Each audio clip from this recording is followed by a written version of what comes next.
Dokter Emma, kita mau jalan-jalan nih ke Bandung, Jawa Barat. Oke, Langsung untuk bertemu dengan pemirsa Sapa Indonesia, Ibu Pipin maksudnya ya, di Bandung. Bu Pipin, selamat pagi Bu. pagi. Ya, Assalamualaikum. Waalaikumsalam warahmatullahi Salam. wabarakatuh. Bu Pipin langsung, silakan bertanya ke Eh, Dokter Emma. Assalamualaikum dokter. Waalaikumsalam Ibu Pipin. Ya, suami saya usianya 70 tahun 6 bulan. Hmm, Sudah lama tuli dokter, tuli dan pikun. hmm, Iya, sekarang yang dia derita itu telinga kiri sudah tidak mendengar, telinga kanan itu selalu mendengung begitu. Sudah ke dokter THT, waktu itu diberi biasa obat generik dan ada bukan obat generik itu namanya tebokan gitu. Tapi tetap aja mendengung gitu. Nah, dokter yang terakhir itu menyarankan Pak, beli aja alat bantu dengarnya satu lagi untuk yang kanan gitu. Tapi sudah baru 2 bulan kan belinya dokter, tetap aja dipakai juga mendengung dokter gitu. Saran dokter bagaimana ini? Kasihan suami saya ya. ya. Baik, itu ya Bu Pipin, terima kasih. Ditahan dulu jawabannya. Saya mau langsung ke Ciledug, Jakarta, ada Pak Farda. Pak Farda, selamat pagi Pak. Selamat pagi, Ya, Mbak Bayu. Pagi Ya. dokter. Pagi Saya mau Pak. nanya nih. silakan Maaf langsung kalau Pak. ini pertanyaan bodoh ya. Nggak apa-apa Pak. Nah, saya pilek. Itu kenapa hidung tuh selalu keluar cairan, lendir.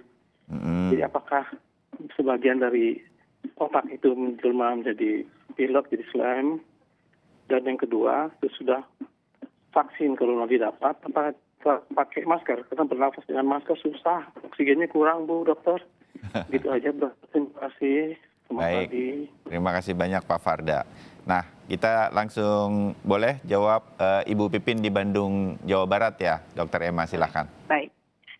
Ibu Pipin, gangguan pendengaran pada usia 70 tahun Hmm, biasanya memang sudah mulai terjadi.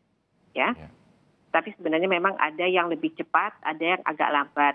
Ya. hmm, Mungkin suami Ibu Pipin termasuk yang normal-normal nih, 70 sudah mulai kekurangan pendengaran. ya, Nah, kalau telinga yang berdengung itu banyak faktor Ibu. Jadi harus kita lihat atau kita eliminasi satu-satu nih kondisi yang bisa menyebabkan telinga kita berdengung. Yang pertama, adakah hipertensi pada suami Ibu? Adakah penyakit diabetes mellitus atau kencing manis? Apakah kolesterolnya tinggi? Atau asam uratnya tinggi apa enggak? Kekentalan darahnya bagaimana? Jadi berdengung itu sebenarnya salah satu gejala yang ditimbulkan oleh penyakit yang sistemik istilahnya ya, penyakit yang menyeluruh di badan gitu Ya. loh. Nah, itu harus dieliminasi satu-satu. ya, Kalau memang suami Ibu Pipin ada hipertensi, tekanan darahnya tinggi terus, itu harus diobati tekanan darahnya. Biasanya kalau tekanan darahnya sudah turun, mendekati normal atau sampai normal, biasanya berdengung akan hilang sendiri. Oh begitu. Nah, Itu apa kalau hubungannya antara telinga yang kemudian bisa menjadi berdengung dengan diabetes, dengan tekanan darah? Itu bagaimana ceritanya bisa tersambung begitu? Dok? Proses ininya, Mas Bayu. Jadi Ya. proses di hipertensi atau diabetes itu kan pasti aliran darah kadang-kadang suka terganggu kan. Oh, dari aliran Jadi darah. aliran darahnya terganggu, saraf yang mempersarafi telinga juga dia akan terganggu. Berdengung itu kan biasanya berdengung atau berdenging biasanya saraf sudah terkena. Makanya dikasih tebokan. Tebokan itu boleh dibilang salah satu fungsinya adalah memperbaiki aliran darah yang ke saraf gitu loh. Ya. Ya, maaf. Ya. Jadi kalau penyebabnya nanti sudah teratasi, insya Allah dengungnya hilang begitu ya? Iya, Dok, ya? iya.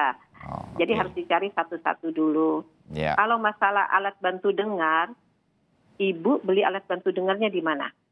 Karena kalau kita membeli alat bantu dengar di tempat-tempat seperti optik ya, kita kan Ya. istilahnya optik ya Mas Bayu, yang kecil-kecil, biasanya mereka tidak melakukan pemeriksaan pendengaran. Jadi kita bisa langsung beli terus langsung pasang gitu aja, tanpa mengetahui derajat gangguan pendengarannya seberapa berat. Hmm. Kalau ini tidak sinkron antara alat bantu dengan gangguan pendengarannya, tidak ada efek apa-apa, malah kadang-kadang bikin yang memakainya jadi sakit kepala. Oke.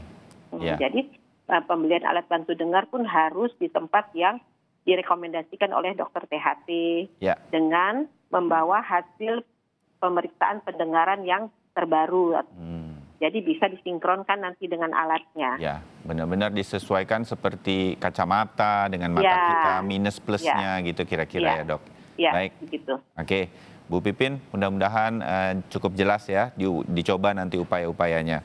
Pak Farda di Ciledug tadi, terganggu juga kalau pilek, kemudian istilahnya keluar cairan terus, pileknya begitu, ada cairan terus di hidung. Tapi apakah ini selalu begitu atau bagaimana dan mengatasinya? Sama kalau nanti sudah vaksin dan sudah disuntikan begitu ke banyak orang, kita tetap pakai masker atau tidak? Nah, kira-kira sepengetahuan Dokter Emma, silakan dok. Baik, yang pertama Pak Farda, keluar cairan atau lendir dari hidung itu banyak faktor yang menyebabkan ya. Seperti tadi, habis makan pedas keluar cairan. Kalau cairan yang keluar dari hidung ini tidak kenal waktu, kadang-kadang kita sedang menulis atau sedang tiba-tiba istilah awamnya meler lah gitu ya. Nah itu kita harus cari. Biasanya yang paling sering penyebabnya adalah alergi. Alergi. Itu khas sekali. Apalagi kalau lendirnya cuma bening, terus dia uncontrol lah keluarnya gitu ya. Nah itu, tapi biasanya harus ada tanda-tanda yang lain. Seperti misalnya sering bersin, terutama kalau bersinggungan dengan debu atau dengan hal-hal yang kotor-kotor langsung bersin-bersin gitu. Ya. Nah, untuk memastikan sebaiknya Pak Farda berkonsultasi ke dokter THT. Ya. Memastikan. Oke. Ya, Pak Farda ya. Kalau sudah vaksin dan kemudian harus pakai masker, mungkin singkat dok. Menurut saya tetap harus. Karena vaksin yang tersedia tidak sebanyak penduduk kita, ya kan? Ya, betul. Jadi mungkin kita sudah divaksin, tapi tetangga kita belum, saudara kita belum. Jadi tetap harus pakai untuk protokol kesehatan. Masker itu melindungi kita sendiri, melindungi orang-orang di sekitar kita juga. Jadi sampai yakin bahwa seluruh rakyat Indonesia sudah divaksin dan vaksinnya berefek baik untuk virus corona ini, baru kita bisa bebas. Iya, amin. Mudah-mudahan sampai nanti waktunya begitu. Terima kasih kalau begitu Dokter Emma untuk menjawab 2 pertanyaan interaktif dan beberapa pertanyaan di Instagram kami. Dokter Emma, selamat kembali bertugas, selalu sehat-sehat, sampai ketemu lagi. Terima kasih Mas Bayu, sehat Sama-sama. semua. Ya, selamat pagi.